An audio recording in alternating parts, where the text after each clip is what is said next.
ये नू में हमारी पुलिस पूरी तरह से काम कर रही है और अभी तक 102 एफआईआर दर्ज की जा चुकी हैं।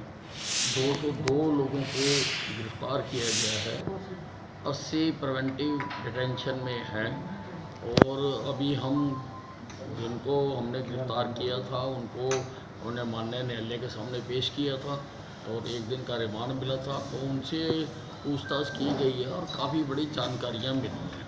गिरफ्तारियाँ अभी और भी होंगी, लेकिन हमारी पुलिस इस सिद्धांत पर काम कर रही है कि एक भी निर्दोष को सज़ा ना मिले और एक भी दोषी छूटे ना, कोई भी हो जाए। जो हमें जानकारियाँ मिल रही हैं, जैसे ये सारी प्री प्लान करके गोलियाँ चलाई गई, पहाड़ों पे चढ़ के गोलियाँ मारी गई और सारा कुछ किया गया और छतों पर पत्थर इकट्ठे किए गए।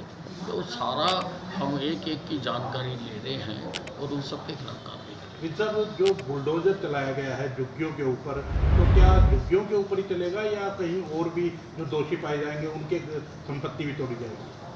देखिए, ऐसा है, इसमें हम पूरी कार्रवाई कर रहे हैं और जिसमें जैसे जिसके ऊपर केस बनता है उसको इलाज करेंगे और इलाज में बुलडोज़र भी एक दवाई है, वो भी जहाँ ज़रूरी होगा हम चलाएंगे। अच्छा, जो है प्री प्लान था, तो मास्टरमाइंड का पता चला क्या अभी तक? नहीं, देखिए, अब जैसे जैसे चीज़ें सामने आ रही हैं, लोग बता रहे हैं, लोगों के बयान हो रहे हैं और सारी जो सीसीटीवी फुटेज है वो खंगाली जा रही है। मैंने सभी पत्रकार बंधुओं से भी प्रार्थना की है कि जो उस वक्त कवरेज कर रहे थे कि उनके पास जो भी फीड हो वो हमारे अधिकारियों को दें और बाकी भी जो लोग यात्रा में थे उन्होंने भी मोबाइल में काफ़ी लोगों ने बनाई हुई है, दे शुड कम फॉरवर्ड और आकर बताना चाहिए कि ये हमने रिकॉर्ड किया है और उसके आधार पर हम कार्रवाई कर रहे हैं। कल के एसपी का तबादला कर दिया गया है और भिवानी भेज दिया गया है। भिवानी वाले एसपी की पहले ही ड्यूटी लगाई हुई थी, क्या कारण रहा कि वो कैपेबल? देखिए, ये जो भिवानी वाले एसपी जिनको नू में लगाया गया है वो पीछे काफ़ी 1-2 साल से नू में रहे हैं और अब क्योंकि नू के एसपी सिंगला साहब छुट्टी पर गए हुए थे, जब हादसा हुआ तो तब उनको वहाँ पर बुला लिया गया था। तो अच्छी प्रकार से व्यवस्था हो सके इसलिए उनको ही अब परमानेंट वहाँ का एसपी लगा दिया गया है। जी साहब, होम सेक्रेटरी कल कह रहे थे कि हमारे पास पहले ही रिपोर्ट्स थी और जो पीस कमेटी के साथ डिस्कस की थी, तो क्या कहीं ना कहीं ये नहीं लगता कि सीआईडी इंटेलिजेंस फेलियर भी था और अगर पहले इनपुट थी तो एक्शन क्यों नहीं लिया? देखिए, किसके पास इनपुट थी, किस लेवल की इनपुट थी, किसको बनाया गया, अब इसकी जांच कराएंगे। देखिए, इतने बड़े मामले हैं, बिना जांच के किए नहीं जाते और हमारी सरकार ऐसे काम करती नहीं है, अंधाधुंध काम करती नहीं है। तो उसका मैंने जांच कराने के लिए कह दिया है कि किस स्तर पर इन्फॉर्मेशन थी, किसको इन्फॉर्मेशन थी, अगर उसको थी तो उसने कहाँ तक बताई, किसको बताई, किस लेवल के अधिकारी को बताई, वो सारी जांच करनी। कोई पॉलिटिकल भी आया है सामने कुछ कि पॉलिटिकल हाथ था उसके पीछे या किसी पार्टी के, कांग्रेस के किसी एमएलए का या कुछ इस तरह का कोई हाथ ऐसा नाम आ रहा है?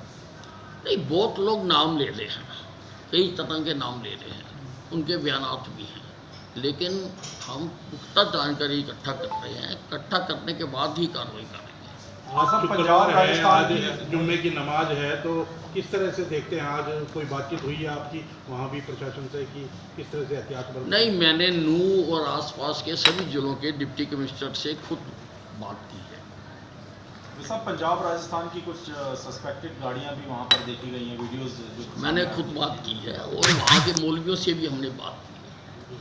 हमने उनको कहा है कि किसी प्रकार की कोई हिंसा नहीं होनी चाहिए और मौलवियों ने अपील भी की है, लेकिन उसके बावजूद मैंने कहा है जो संभावित स्थान हैं जहाँ पर नमाज पढ़ी जा सकती है, ना केवल नू और उसके आसपास बल्कि सारे हरियाणा में जहाँ पर पढ़ी जा सकती है वहाँ पर स्थिति के अनुसार प्रशासनिक व्यवस्था की जाए। गाड़ियों की बात सामने आ रही है। हाँ जी, चीफ सेक्रेटरी से भी मैंने बात की है कि वो आदेश जारी करें कि जहाँ पर संभावित संभावना है और जहाँ आवश्यकता है वहाँ ड्यूटी मजिस्ट्रेट भी लगाएं पुलिस भी लगाएं और जहाँ पर हमारी पैरामिलिट्री फोर्सेज है उनको भी लगाया जाए।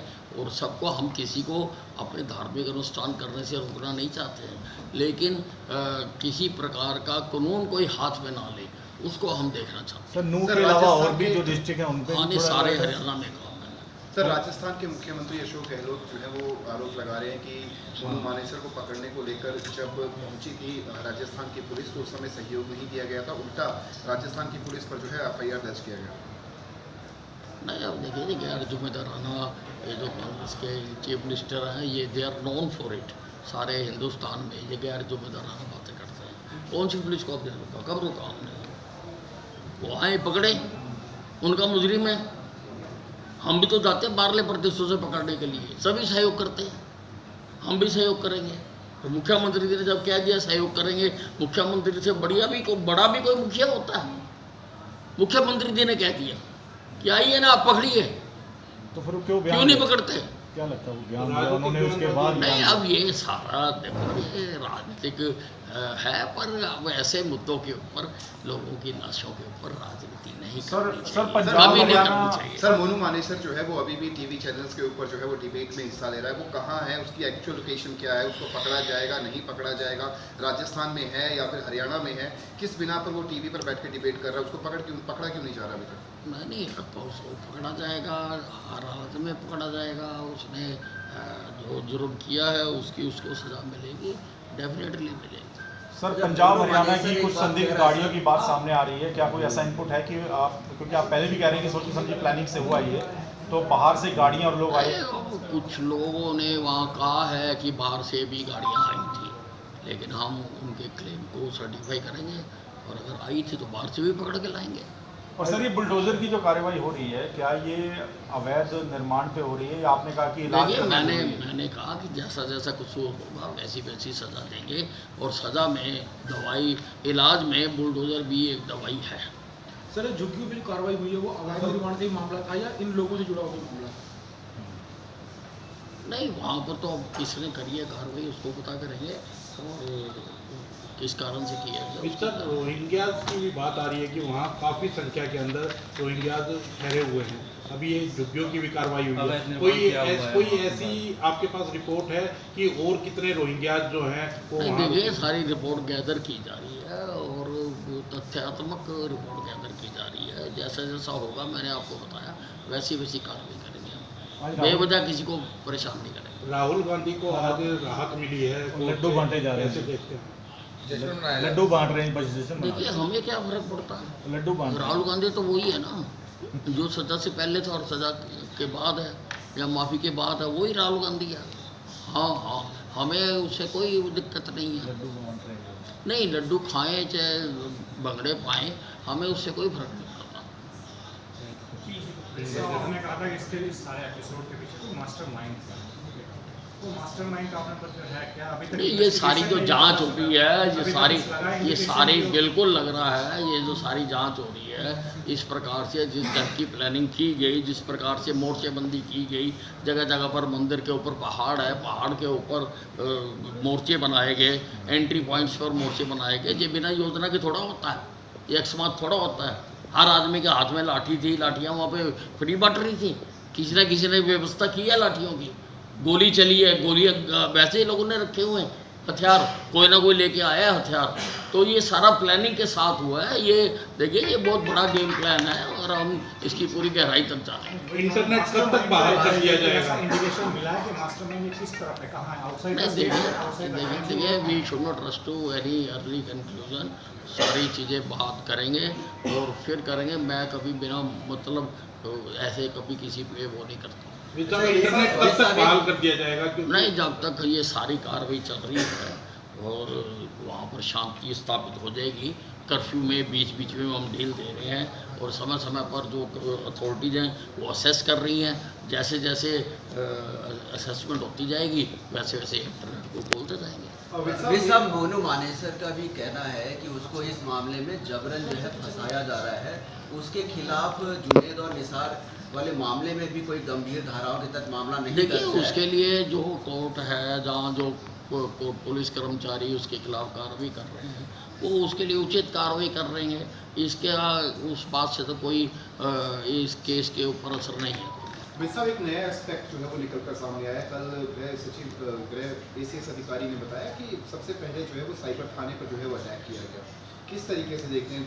अगर नहीं, देखिए, हमने अप्रैल में वहाँ पर ये नया जाम तारा बनता जा रहा था, तो लगभग 5000 पुलिस कर्मचारी डालकर हमने वहाँ पर स्कैनिंग की थी, घर घर तलाशी ली थी, और कई हमें लैपटॉप मिले थे, कई सिम कार्ड, कई हज़ार सिम कार्ड मिले थे, ATM कार्ड मिले थे, और ऐसा सारा सामान मिला था, तो हमने कार्रवाई भी की थी।